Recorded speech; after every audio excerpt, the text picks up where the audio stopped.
भगवान श्री हरि विष्णु की जय हो। पुरुषोत्तम मास महात्म्य कथा अध्याय 3। नैमिषारण्य में बैठे ऋषियों ने सूत जी से विनम्रता पूर्वक कहा, हे महाभाग, भगवान नारायण ने नारद जी से जो शुभ और रहस्यमय वचन कहे हैं उन्हें हमें आप विस्तार से सुनाइए। सूत जी बोले, हे श्रेष्ठ ब्राह्मणों, मैं वही कथा सुनाता हूँ जैसी मैंने सुनी है, आप ध्यान पूर्वक सुनिए। भगवान नारायण बोले, हे नारद, पहले पुरातन प्रसंग सुनो जो स्वयं श्री कृष्ण जी ने धर्मराज युधिष्ठिर से कहा था। एक समय की बात है, धूत कीड़ा में छल पूर्वक हार कर युधिष्ठिर और उनके भाई पांडव अपना राज्य खो बैठे। सबके सामने द्रौपदी का अपमान हुआ। दुष्ट दुशासन ने उसके केश पकड़कर उसे भरी सभा में घसीटा और उसके वस्त्र उतारने का प्रयास किया। उस संकट की घड़ी में भगवान श्री कृष्ण जी ने उसकी लाज की रक्षा की। इसके बाद पांडव वनवास को चले गए और काम्य वन में रहने लगे। वहां वे अत्यंत कष्ट में जीवन बिताते थे। कंदमूल और फल खाकर धूल से ढके शरीर और बढ़े हुए बालों के साथ वे तपस्वियों की तरह से जीवन जी रहे थे। एक दिन भगवान श्री कृष्ण मुनियों के साथ उन्हें देखने वहां पहुंचे। भगवान जी को देखकर पांडव ऐसे प्रसन्न हुए मानो मृत शरीर में प्राण लौट आए हों। उन्होंने प्रेम पूर्वक उनका स्वागत किया और चरणों में प्रणाम किया। द्रौपदी भी अत्यंत विनम्रता से उनके सामने उपस्थित हुई। पांडवों और द्रौपदी की ये दयनीय अवस्था देखकर भगवान श्री कृष्ण जी का हृदय द्रवित हो उठा और वे कौरवों पर अत्यंत क्रोधित हो उठे। उनका क्रोध प्रलय की अग्नि के समान भयंकर था। ऐसा प्रतीत हो रहा था कि वे संपूर्ण संसार को नष्ट कर देंगे। यह देखकर अर्जुन भयभीत हो गए और उन्होंने हाथ जोड़कर भगवान की स्तुति करते हुए कहा, हे प्रभु, आप जगत के रक्षक हैं। एक के अपराध के कारण संपूर्ण सृष्टि का नाश करना उचित नहीं है। जैसे कोई मच्छरों को मारने के लिए अपना घर नहीं जलाता, ऐसे ही आप भी क्रोध को शांत करिए। अर्जुन के विनम्र वचनों को सुनकर भगवान श्री कृष्ण जी फिर शांत हो गए। उनका क्रोध शांत होते ही पांडवों ने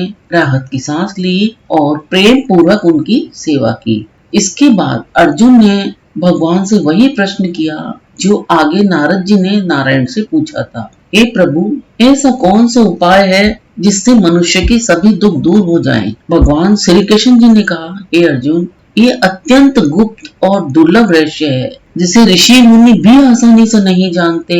फिर भी तुम्हारे प्रेम और भक्ति के कारण मैं तुम्हें वह बताता हूँ। उन्होंने आगे समझाया कि इस सृष्टि में हर वस्तु जैसे समय, मास, ऋतु, नदियां, पर्वत, वन, औषधियां, सबके अपने अपने अधिष्ठाता हैं, देवता हैं जिनकी पूजा से उनको फल प्राप्त होता है। फिर उन्होंने एक अद्भुत कथा सुनाई। एक बार अधिक मास उत्पन्न हुआ, लेकिन उसमें सूर्य की संक्रांति नहीं होती थी। इसी कारण सभी लोग उसे तुच्छ और अशुभ मान लेते। उसे मलमास कहकर अपमानित किया गया। इस तिरस्कार से वह मास अत्यंत दुखी और निराश हो गया। अंततः वह भगवान विष्णु की शरण में बैकुंठ पहुंचा। वहाँ भगवान को दिव्य सिंहासन पर विराजमान देखकर उसने अश्रुपूर्ण नेत्रों से साष्टांग प्रणाम किया और अपने दुख को व्यक्त करने के लिए विनती की। इतना कहकर बद्रीनाथ थोड़ी देर के लिए मौन हो गए। तब नारद जी ने उत्सुक होकर पूछा, हे प्रभु, उस अधिक मास ने भगवान के सामने क्या कहा? तो ये थी तीसरे अध्याय की कहानी।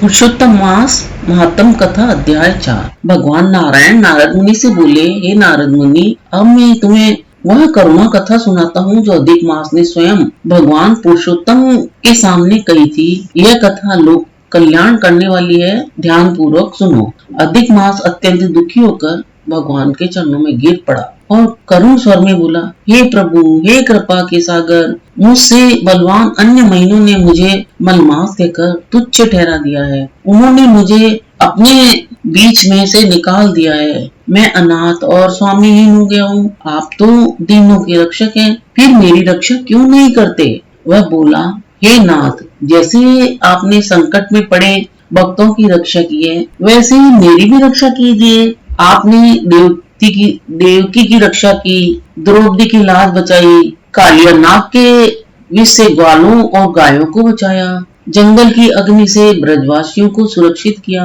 जरासंध के बंधन से राजाओं को छुड़ाया और गजराज को ग्रह के मुख से बचाया। तो क्या मैं आपकी शरण में आकर भी अनाथ रह जाऊं? इतना कहकर अधिकमास रोने लगा। उसके नेत्रों से आंसू बहने लगे और वह भगवान के सामने खड़ा खड़ा अपनी व्यथा में डूब गया। भगवान विष्णु यह दृश्य देखकर अत्यंत दयालु हो गए। उन्होंने स्नेह पूर्वक कहा, हे वत्स, तुम इतने दुखी क्यों हो? तुम्हारे मन में कौन सा कष्ट है? मेरी शरण में आने वाला कभी शोक में नहीं रहता है।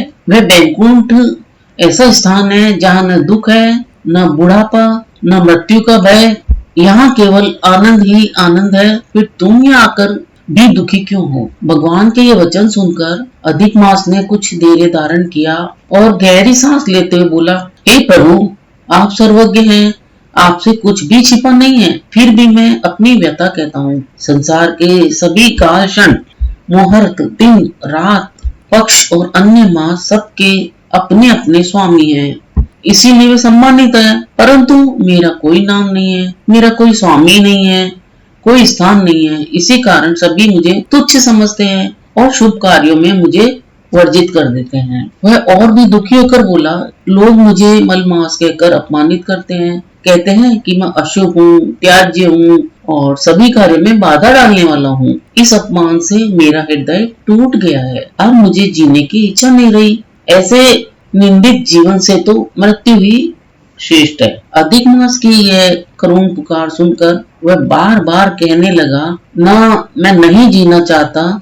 मैं मर जाऊंगा। ऐसा कहते कहते वह अचानक भगवान के चरणों में गिर पड़ा। यह देखकर वहां उपस्थित सभी देवता और पार्षद आश्चर्यचकित रह गए। श्री भगवान हरि का हृदय करुणा से भर गया और वे मेघ के समान गंभीर और चंद्रमा की किरणों के समान शीतल वाणी में उसे शांत करते बोले, हे प्रिय, धैर्य रखो, मैं तुम्हारे दुख का निवारण अवश्य करूंगा। सूत जी कहते हैं, हे ब्राह्मणों, भगवान ने ये वचन प्राण पाप रूपी समुद्र को सुखाने वाली अग्नि के समान कहे। उन्हें सुनकर नारद मुनि अत्यंत प्रसन्न हुए और आगे की कथा सुनने के लिए उत्सुक हो उठे। तो इतना ये है अध्याय 4 की कथा। अब आगे की जो अध्याय 5 की कथा है वो आगामी वीडियो में होगी। तो दोस्तों, आप अध्याय 3 और 4 की कथा का आनंद लीजिए और आगामी वीडियो में दूसरे अध्याय का यानी कि 5वें अध्याय का वर्णन किया जाएगा।